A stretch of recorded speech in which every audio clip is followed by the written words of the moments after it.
Okay, so the next thing we kind of hinted on it on the previous episode, but establishing an emotional connection. For me, when I first started, the thing that I wanted to do was kind of learn a self-defense art, and that's great if that's your emotional connection to Brazilian Jiu-Jitsu. Great.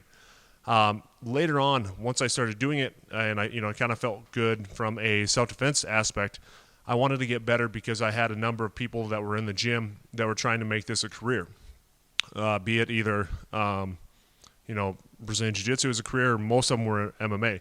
One of the guys that we had at our very small gym was Noah Inhofer, who was on The Ultimate Fighter Season 3.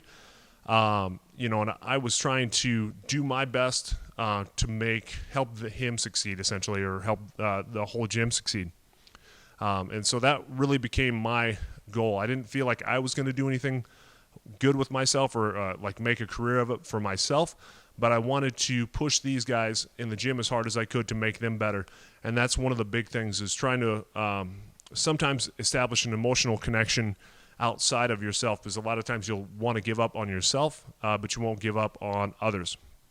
And at least if you do, maybe that's going to change. But for me, I know that's 100% true.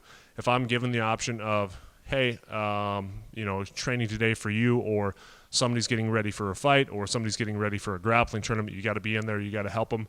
I'm going to do that because of the feeling of community that I get from Brazilian Jiu-Jitsu. And so I don't want to affect the community, so I'm going to always, most of the time, do what the community says.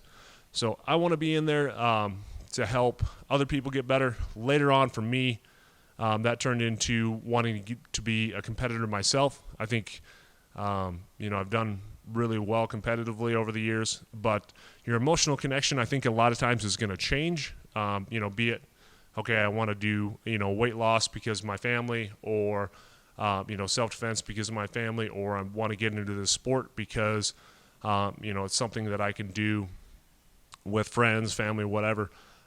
Just establishing an emotional connection so you don't come into it just doing it haphazardly. Like I said, this whole series, I think, is basically going to be on, hey, if you're going to do the sport, you should honestly, the martial art, you should honestly put a good effort into it rather than just going through it halfway. And like I said, if you're already watching this third episode, chances are that you're one of those people, so that's great.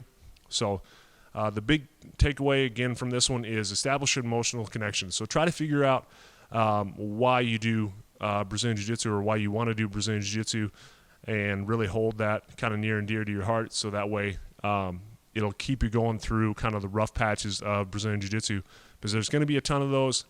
And if you don't have that to back, basically keep you going, you're going to quit a lot of times. And that's the toughest part of Brazilian Jiu-Jitsu is going to be the first 6 months to a year. And if you can get past that, there's a lot of gains that you're going to get and a lot of fun that you're going to get. But it's that initial few months. And if you don't, like I said, have that emotional connection, it's really tough to push yourself through those tougher times.